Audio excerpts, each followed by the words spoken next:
This conference will now be recorded.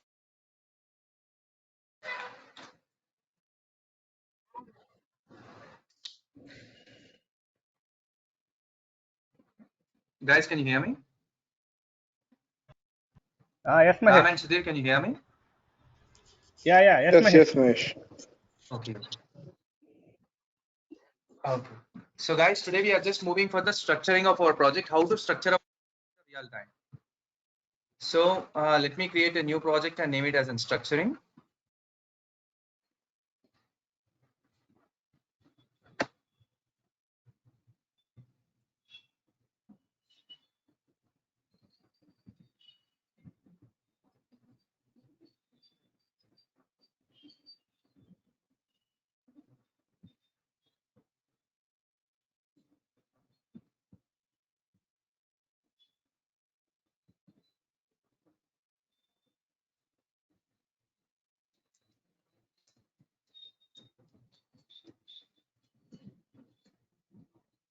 I am just naming it as in structuring file.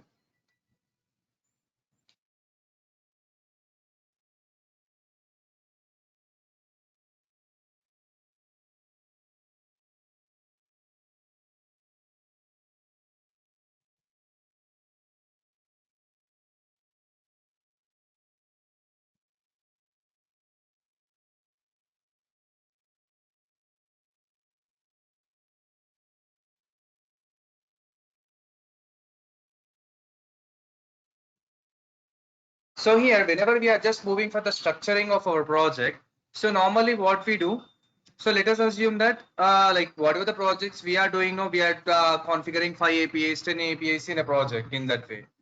But whenever we are just moving for the real-time project, maybe we might be having 100 APIs, 150 APIs, 200 APIs, or any APIs over there. So at that part of time, how we are just going to deal them? Because whenever we are just going to deploy that 150 APIs or 200 APIs project into the production, whenever we face any issue, okay, or whenever we face any exception in that flows, so how we can find the exceptions very easily? Because if we are facing any exception in one of the flow, so like we just need to check all these flows and we just need to check all the configurations, then we just need to rectify the issue. So whenever we are just moving for the real-time use case, we are just going to separate each and everything over there. So separating each and everything in the sense, so what I just want to do as per now is, whatever the configurations we are doing, like HTTP listener configuration or database configuration or any other configurations, I just want to do those configurations in a new mule configuration file, and I just want to create all these APIs in the structuring file.xml file. So for example, let me create a new mule configuration file. In order to create a new mule configuration file, what we can do is just right click on source main mule or our project name, go to new. Here there is an option called mule configuration file which is available for us. And I'm just going to name it as an global. So globally for the total project, I just want to configure the configurations in the global.xml file.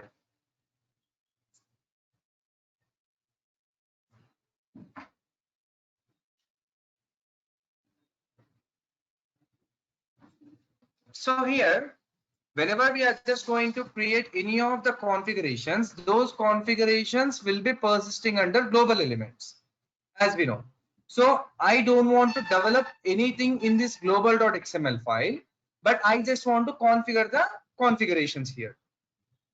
So under this global.xml file, under the global elements, so whenever we are just moving to any of the file, any of the flow, we are just using the HTTP listener configuration where we just need to listen the request and display the response in the browser.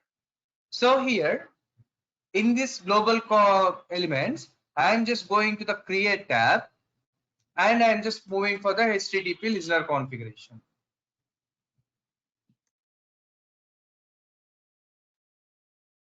So here this HTTP listener configuration is just used to listen the request and display the response in the browser with the help of port number and end path, as we know. So I just want to configure this HTTP listener configuration here in this global.xml.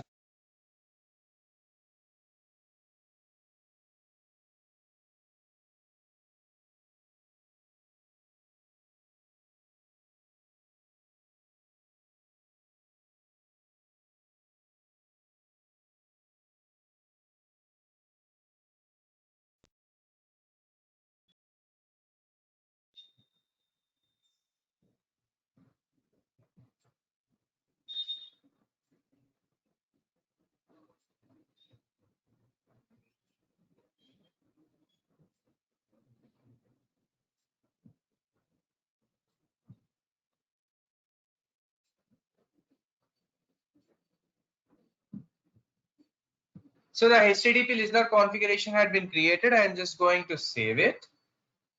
Okay. And here in the global.xml file, I am not going to create any of the APIs, or I am not going to develop any of the flows here. So what I'm just trying to do, I am just trying to separate each and everything, because whenever we face any of the issue in the configuration files, we can directly come to this global.xml file into the global elements and sort out the issue very easily. In order to make everything with the easy of access after the deployment of our project as well, we are just going to separate it. So here in the structuring.xml file under the global elements, we are not configuring anything. So here we are just going to develop our APIs. I am just going to drag and drop the HTTP listener connector now.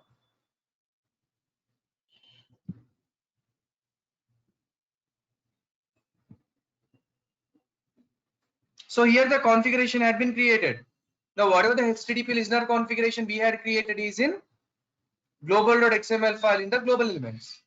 And whatever the configuration we are just creating.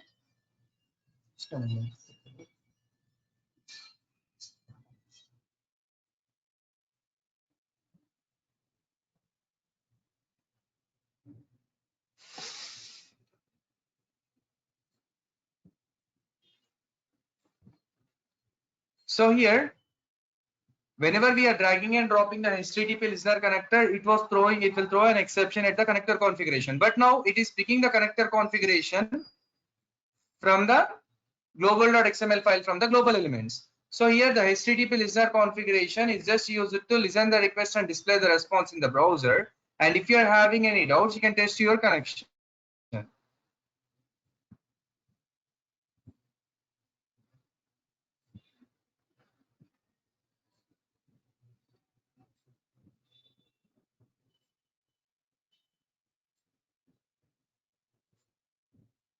So the test connection is successful. That means we are successfully able to connect it to this HTTP listener configuration, and it is working fine.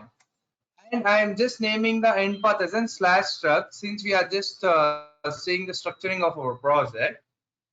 And under the advanced, I am just going to use the get method in order to get the total data as our response over here.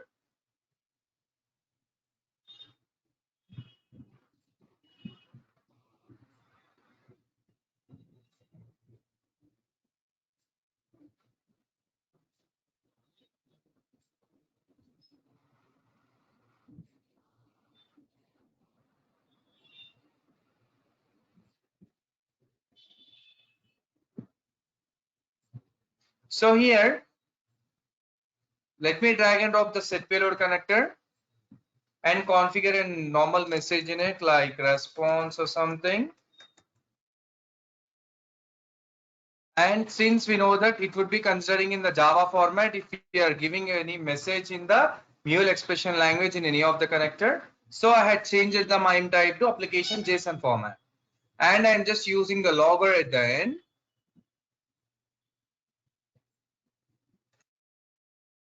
in order to log the payload. So here, whatever the configuration we are using is from the global.xml file from the global elements. And here we had not created any of the API. And now whatever the API we had created is in the structuring.xml file, and here we are not creating any of the configurations. So let me deploy this project and check whether we are able to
So our project had been deployed over here, and we can move to the browser in order to check the response.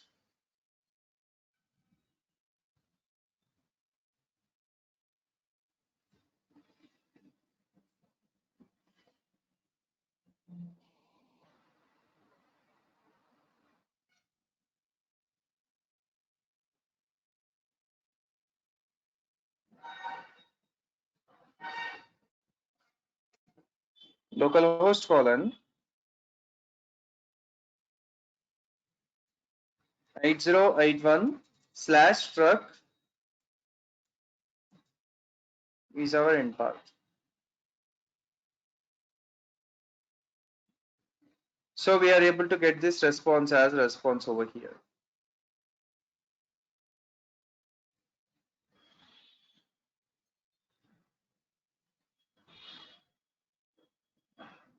So here, whatever the configuration we had created is working fine. Okay, not only these things, if we are just going to create any of the private flows, subflows, okay, let me create a new mule configuration file and name it as a private flow.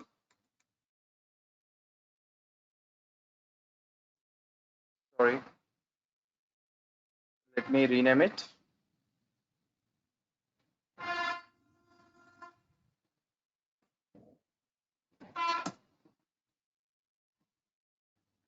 Okay, and let me create a subflow. So whenever we are moving for the real-time perspective, we will be separating each and everything in order to find out the issue very easily.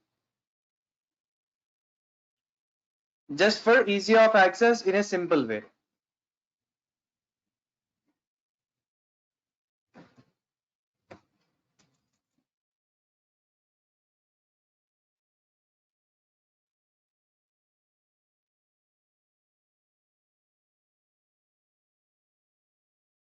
So we had configured the private flow and we had configured the subflow over here.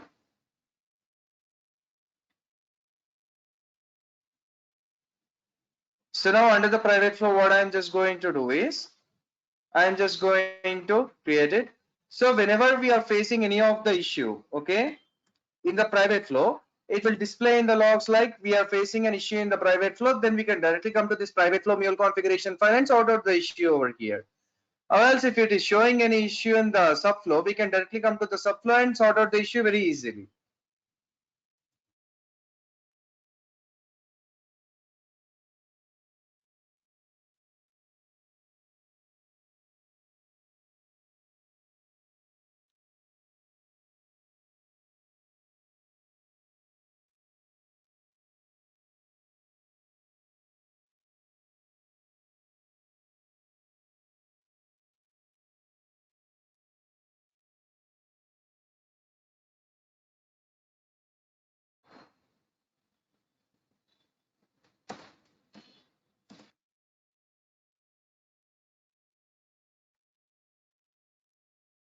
So as we know, we cannot call these flows, okay, directly into the main directly, since we are not having the source message in the subflow, and since we are not using the source message in the private flow, we cannot call them directly.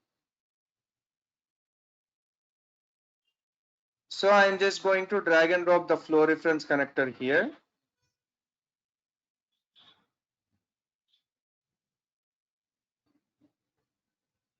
Under them, I am just naming it as a private flow over here. So in order to call these flows as our response, so we just need to pick the payload. Whatever the payload which is coming from the previous connector, I just want to display it as my response. So whenever we are just moving for the console, it is failed to deploy artifact. Why it is displaying it is failed to deploy the artifact? What is the reason? So it is displaying private flow does not exist. So it cannot find the private flow where the private flow is persisting over here. Because when we had deployed this project before creating this subflow and private flow, we had deployed this project. After the deployment of our project, we had created the private flow and we had created the subflow.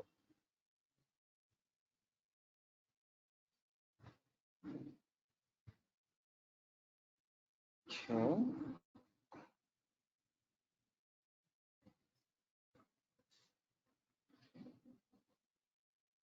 So that is the reason why it is throwing an exception here under the console. So whenever we are facing these kind of issues, so just save the total project over here, whatever the files we had created, and redeploy the project. Stop the project and redeploy it again.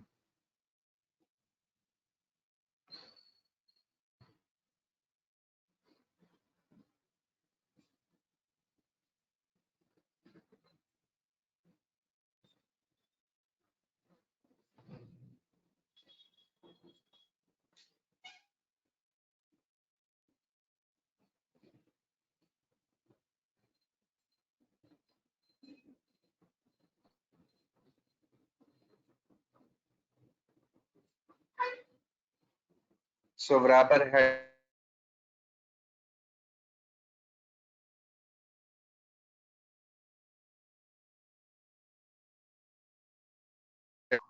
stop. Let me redeploy it again.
So our project had been deployed over here. We can move the browser in order to check the response.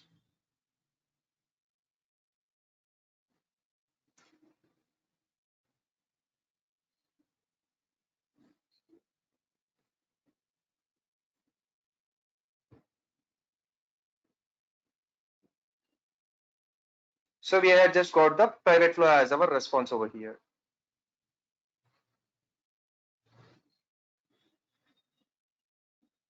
Just a moment.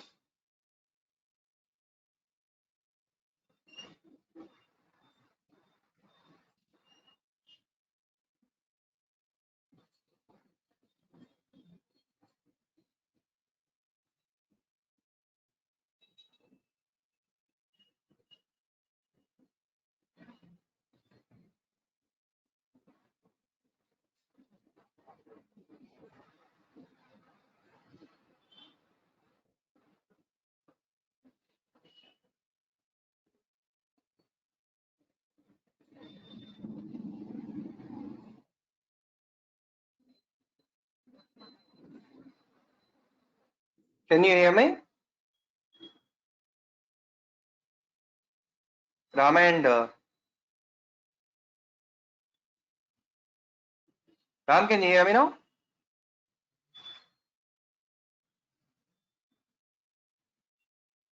Hello, Ram, Radhika, and Sudhir. Can you hear me, guys?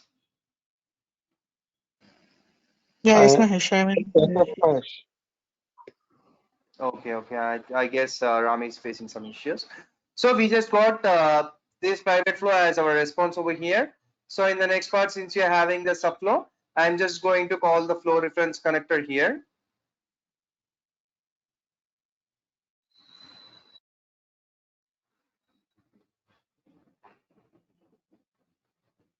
Moving for subflow.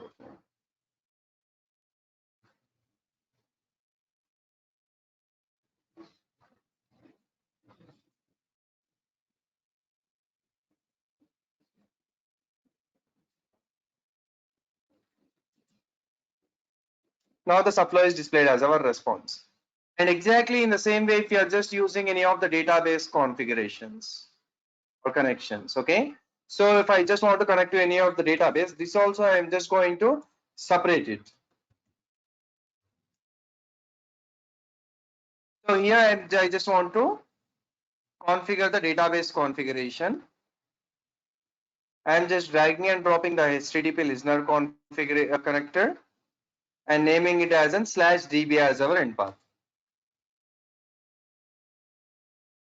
Under the advanced, I just want to use the get method in order to get the total data as our response over here. So here, whenever we are moving for the database configuration, so since we just need to do the configuration in the database as well, if you can go to the global.xml, since we are creating all the configurations in the global.xml file in the global elements, so I just want to create the database configuration here. So when I am searching for the database configuration, it is not displaying anything for me as per now.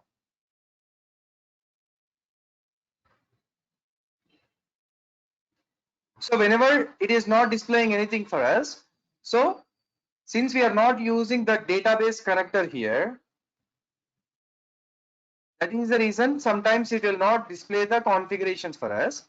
So once we drag and drop this database select connector, if I just go for the create, and if I search for database configuration, now the database configuration is visible for us. So I'm just moving for the MySQL database connection here in it and providing the required credentials.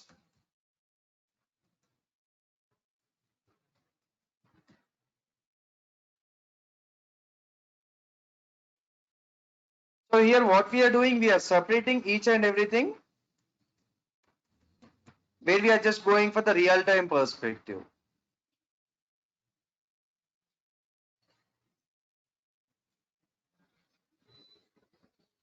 So let me test the connection.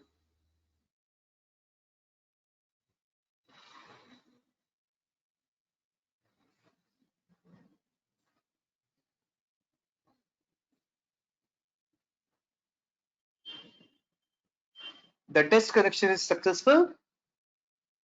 That means we are successfully connected to the MuleSoft database over here. So whatever the configuration we had created in the global.xml file in the global elements, I just want to use it here in the database.xml file. So already you can see the data, it is picking the database. So if you want to test the connection once again by clicking on the edit tab, you can test it.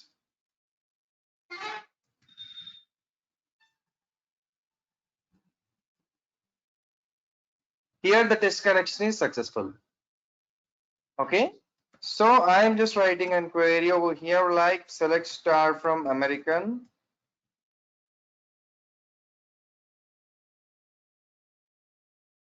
And since we know that whatever the data which is coming from the MuleSoft database is in the Java format, so we will just transform the data here into the JSON.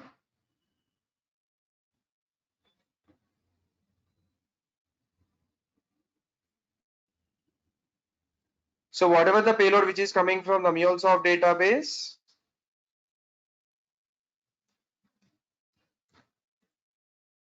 that I just want to transform it into JSON format. And I just want to apply the logger over here. Under the logger, we are just applying the payload in it.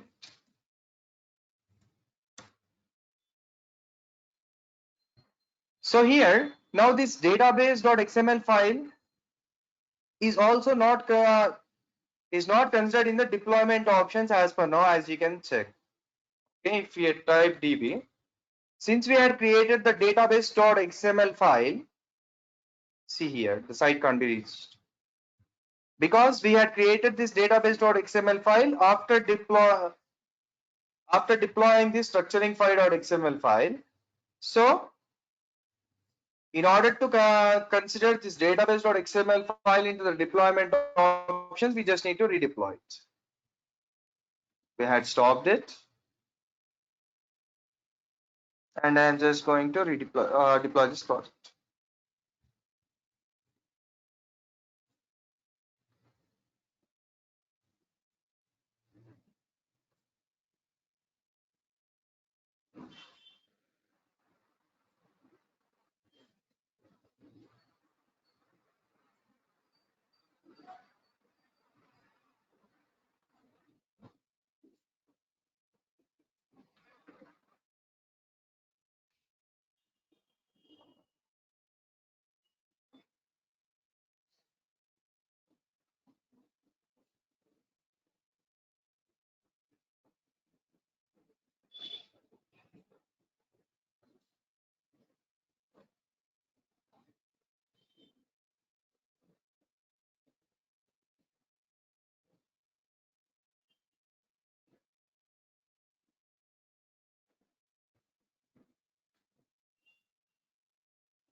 So our project had been deployed over here, and we can move to the browser in order to check the response.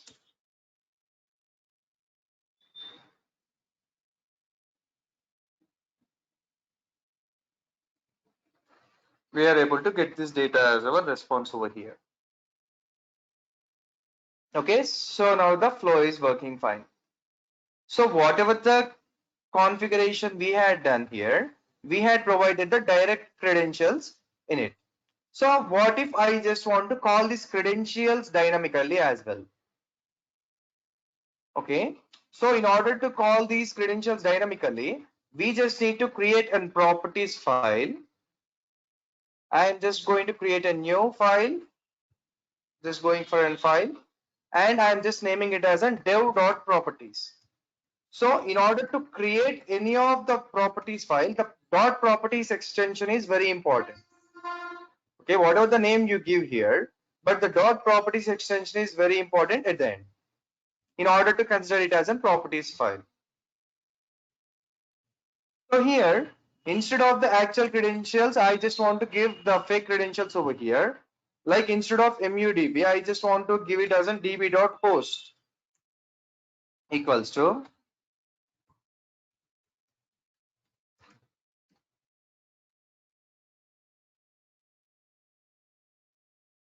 MUDB dot. So instead of this MUDB dot mulesoft-training.com,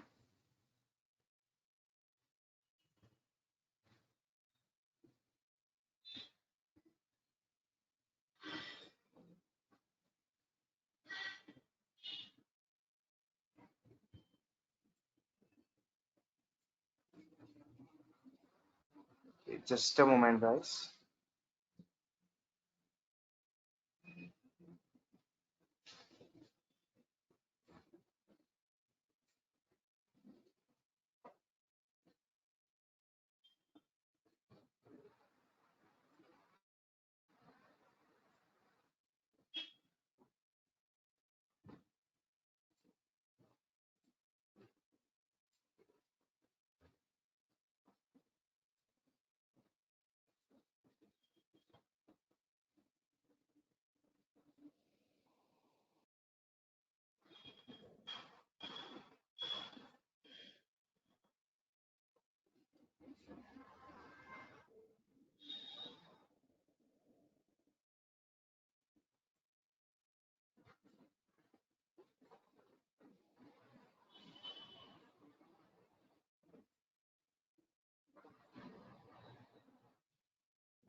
Instead of these credentials, I will just provide these credentials in order to call this value dynamically.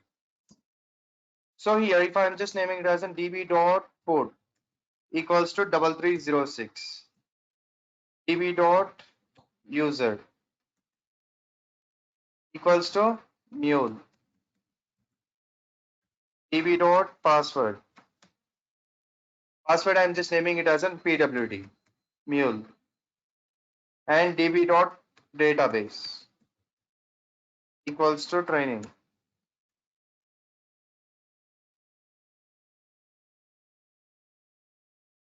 So we had saved it.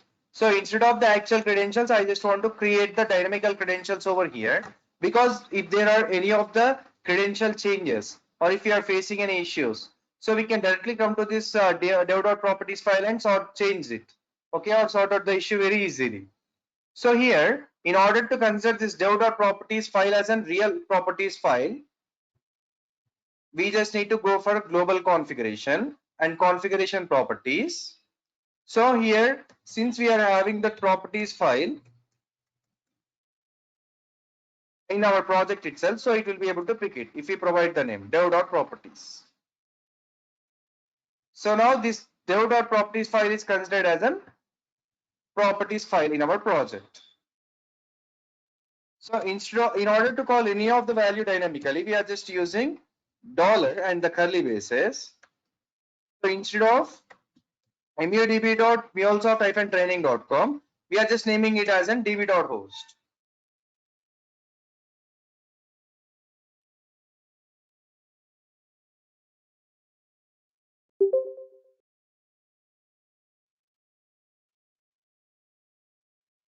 db.user.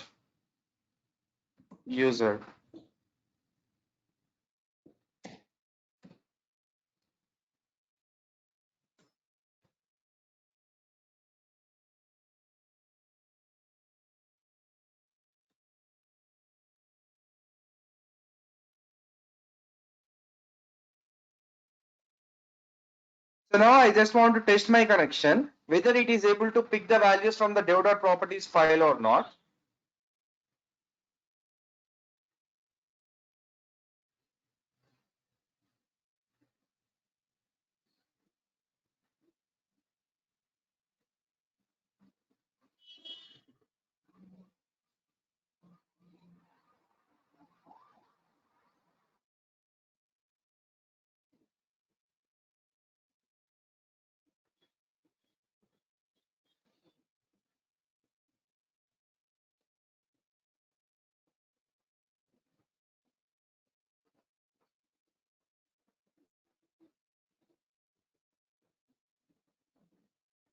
So our test connection is successful. That means we are successfully able to connect it to the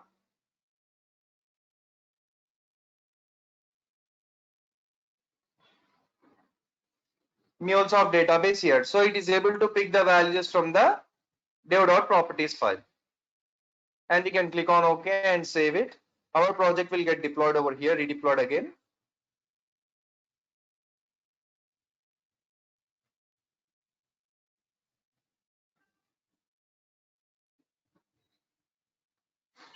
Let me call it and check it.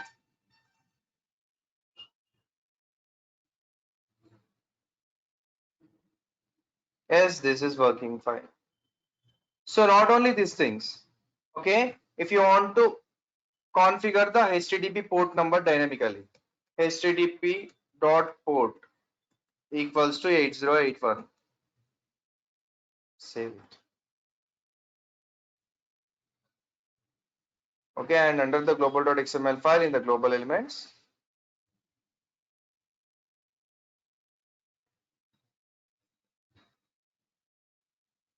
I am just naming it as an HTTP.port.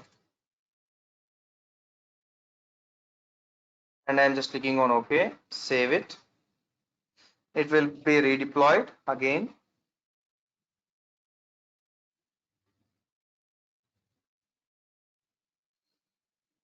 If I am requesting it again, we are able to get the response here exactly in the same way. So here, if you are having any of the other database, So you can name it as a db1.host, like db1.host.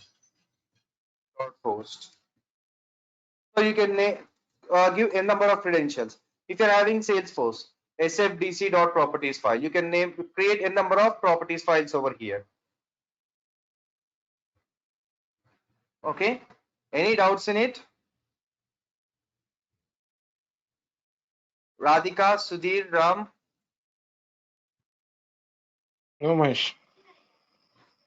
Radhika and Ram? Yeah, no, Mahesh. Mahesh, yeah, what is the purpose of Okay, if you're not having any doubts in it. So, Hello? Hello? yes, Ram. What is the purpose of using this property file? Without property file, why you are using this one? Property file? I did not get it. Why you are using this properties file? What is the purpose? In order to call the credentials dynamically. See, instead of actual values, we had given the values dynamically, right? In future, if your client is saying that you're having the credential changes, or else it is throwing some exception. Okay, we can directly come to this file and we can sort it out. In order to give the values dynamically, we are using this properties file. Okay, okay. Can you change in directly? Port number also we are given it dynamically from here. Okay. Instead of changing here, can you change directly in the connector? Your voice is too low actually. Hello. Instead Can of you changing adjust here, your can headphones? yeah, can you directly change the values in connector itself? Yes, we can directly give the values in the connector, but how to call the values dynamically, I'm showing it for you. If it's your wish, how you just want to configure. Okay. Okay, This since it project is is in the course curriculum, I'm explaining it for you. okay. Okay. Mahesh, here, right? Yes. Once deployed the code, right? We can runtime. We can without changing any code, right? Runtime. We can update these properties from the console itself. Or Yes, yes, we can update. Since we will be having the code, right? Implementation code, there we can change it in the code itself. so, okay, if the properties file is there, no need to go to the code level and no need to update Yes, the code. Just yes, we can just update the properties file so that it will take automatically without changing any code, right? automatically. Yes. Okay.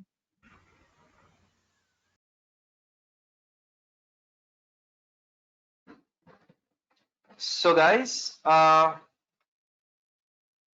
I'm just going for the asynchronous flows over here. Just naming the flow name as an async.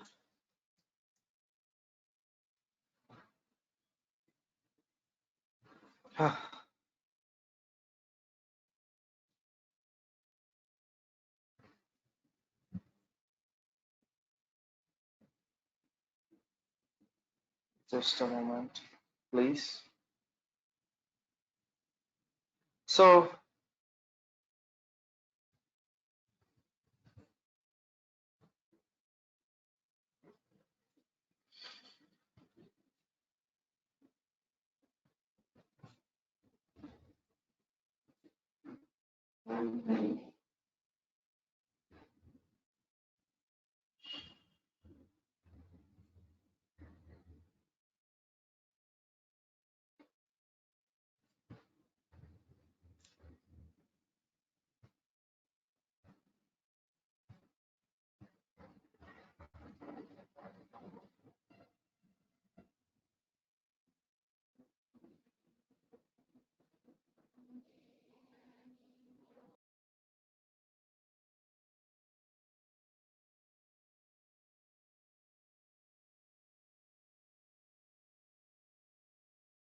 So here till now, whatever the flows we had designed were the synchronous, developed were the synchronous flows.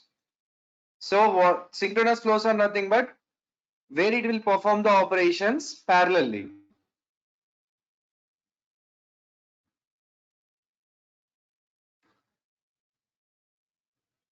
Slash async, I am just naming it. First, I will just design the synchronous flow. and show it for you in the debug perspective.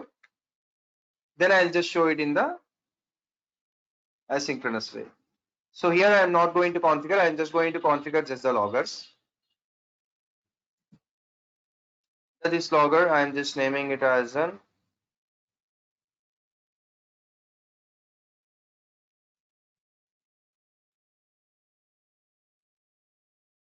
flow 1 started.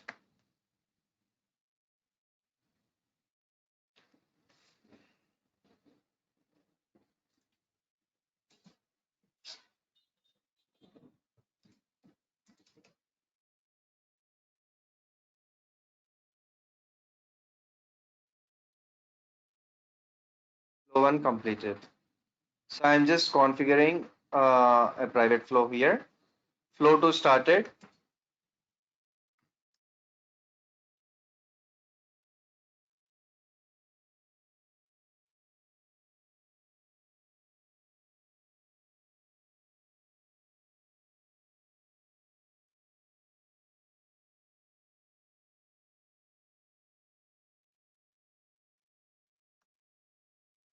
Flow 2 completed.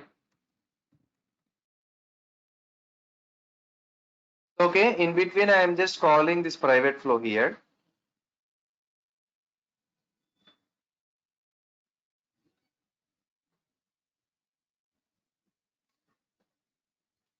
So let me apply the toggle breakpoint here and run it in the debug perspective. Anyhow, this flow, this async flow is not considered into the deployment option as per now. So let me move for debug perspective.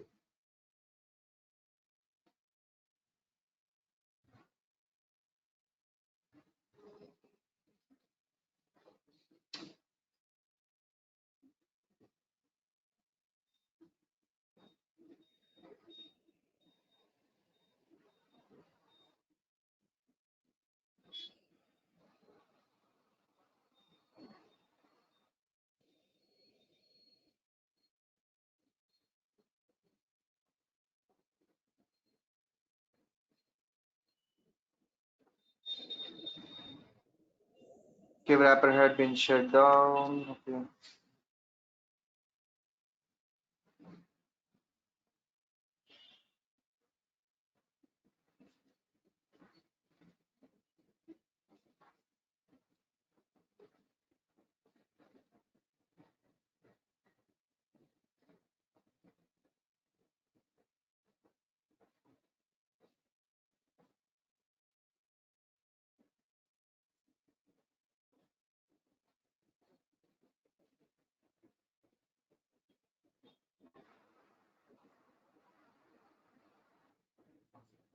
Yes, I just want to run the project in the debug perspective.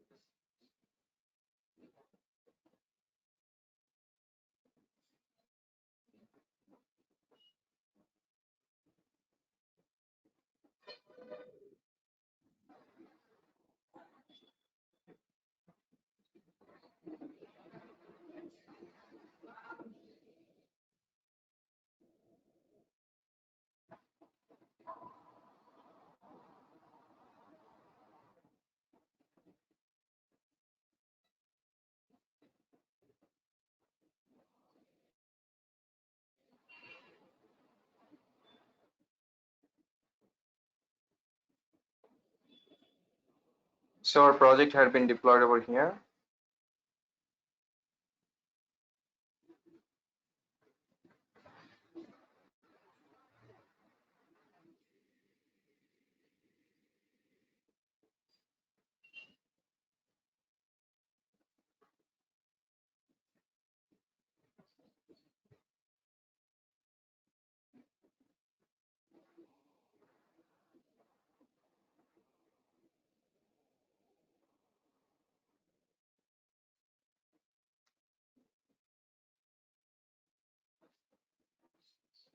So our project had been deployed over here.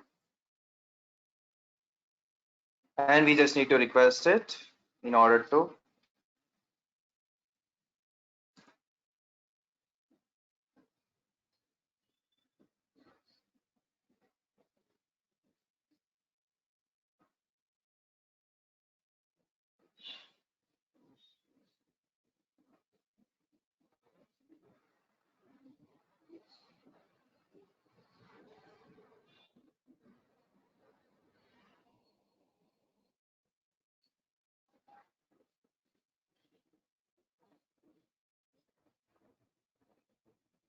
So here, whatever the flow we had designed is in synchronous flow. That means after the completion of operation at one connector, then only it will jump to the another connector in order to execute the operation. And it will run the operations parallelly. For example, next flow. So first the logger had been executed and it is breaking the operation at flow reference connector. And next flow, it is moving to the flow reference connector, logger connector. Next flow 2 started. It had completed this flow logger. Next flow. So here flow 2 completed. Next.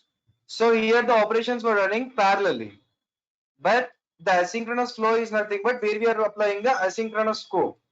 In some cases, where we just know, where I don't want to change the positions of our connectors, but I just want this flow reference connector to be executed at the end. So by applying the asynchronous scope, what it will do, before the completion of operation at this connector, it will jump to the another connector in order to execute the operations. That means the operations will be running randomly here. So let me save it.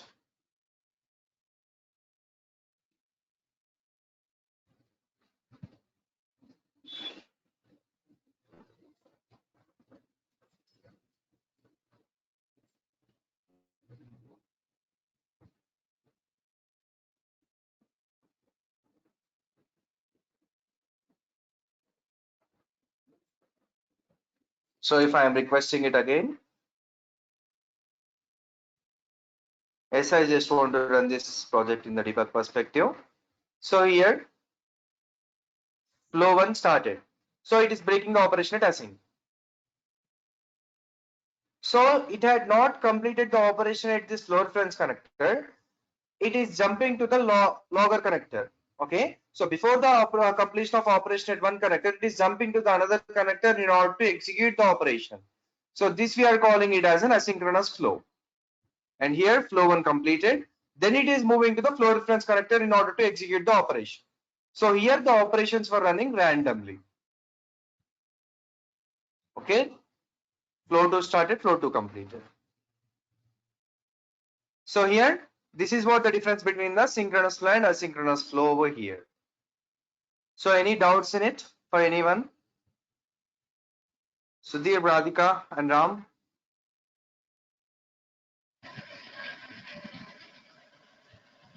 Mahesh, what is the recommended way to design and develop APIs? Either this Anypoint Studio or is it Anypoint platform? What is the Recommended way to design APIs, designing and developing APIs. the designing is nothing but we are just designing the outlook of our API. The development is nothing but where we are developing our APIs, right? Here the integrations, dynamical values, fetching the data, everything we are just doing it. Okay. My question was, in real time, which one you are mostly using? You can use both, right? In the real time also we are going to use both of them based on the requirement of the client. If Based it is on direct integration, then we can develop here. If you just need to design the project from the scratch, then you just need to go for the design pattern starting point.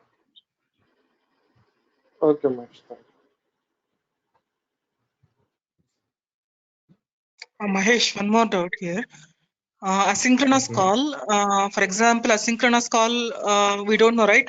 We need to send the response back. We should have to wait.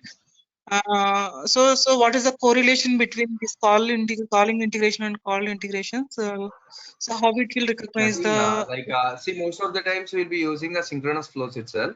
It is in scope where if you just run the connector later part of time after the execution of the total flow, then we'll be using the asynchronous scope. If you are using an asynchronous scope in a flow, we are calling it as an asynchronous flow. Yeah, that I understand. But is there any correlation between any correlation concept between this calling integration and call integrations? For example, I'm calling one asynchronous integration here, right? And the asynchronous flow. So Yes. usually it will send the response 2 days later or 3 days later, that we don't know. So we will not wait. So but Yes. so That is the reason yeah. whenever we are just moving for the transactions or anything, we are not going to use the asynchronous scopes or asynchronous scopes. So most of the time we will be not moving for asynchronous. So if in That case, I then we understand. In case, yeah, such kind of asynchronous mechanism is there. So in that case, is there any binding mechanism? Is there like correlation ID or such kind of mechanisms are no, there to actually recognize this integration? Or no. As you can see, none of the options were available here. okay, But meaning for example, the thread will wait, right? Without even it will not expire. So after 2 days, the thread should have to wait, right? yes. Okay.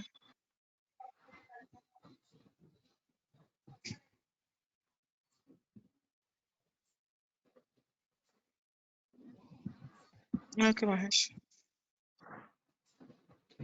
So any doubts for you, Ram?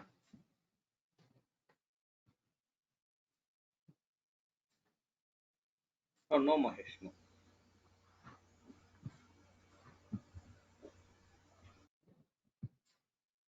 Okay.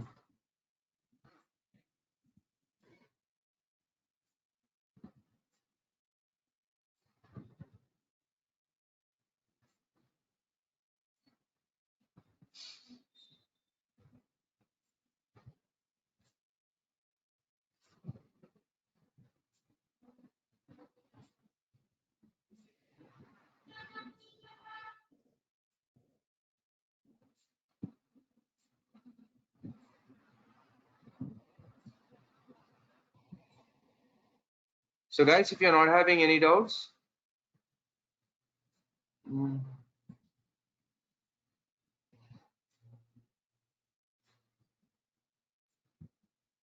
we'll just meet in tomorrow's session. Okay.